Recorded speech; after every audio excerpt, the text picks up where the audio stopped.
जंगल की खामोशी के बीच एक लड़की पहाड़ी रास्ते से नीचे उतर रही थी। रास्ता बहुत कठिन और फिसलन भरा था। हर कदम पर उसे डर लग रहा था कि कहीं वह फिसल न जाए। कई बार कोशिश करने के बाद भी वह ठीक से नीचे नहीं उतर पा रही थी। धीरे धीरे उसके मन में झुंझलाहट और गुस्सा भरने लगा।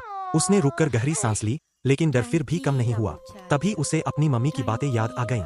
मम्मी अक्सर कहती थीं, बेटा घबराना मत, जब भी मुश्किल लगे तो पहले खुद को शांत करो, लंबी सांस लो और फिर आगे बढ़ो। लड़की ने आंखें बंद कीं और मम्मी की बात मानते हुए लंबी सांस ली।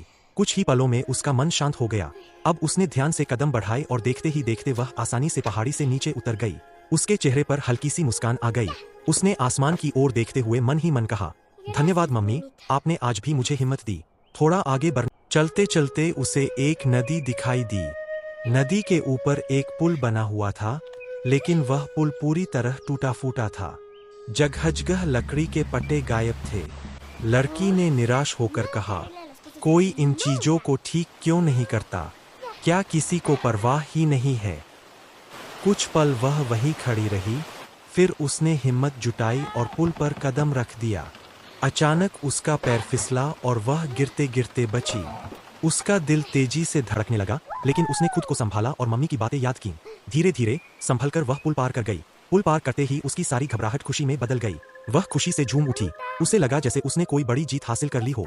तभी उसकी नजर फिर पीछे पड़े टूटे हुए पुल पर गई। उसे लगा कि सिर्फ शिकायत करने से कुछ नहीं बदलेगा। मम्मी की एक और बात उसके कानों में गूंजने लगी, अगर रास्ता खराब हो तो उसे ठीक करने की कोशिश भी करनी चाहिए। लड़की मुस्कुराई। उसने टूटे हुए पट्टे उठाए और खेलते कूदते पुल को ठीक करने लगी।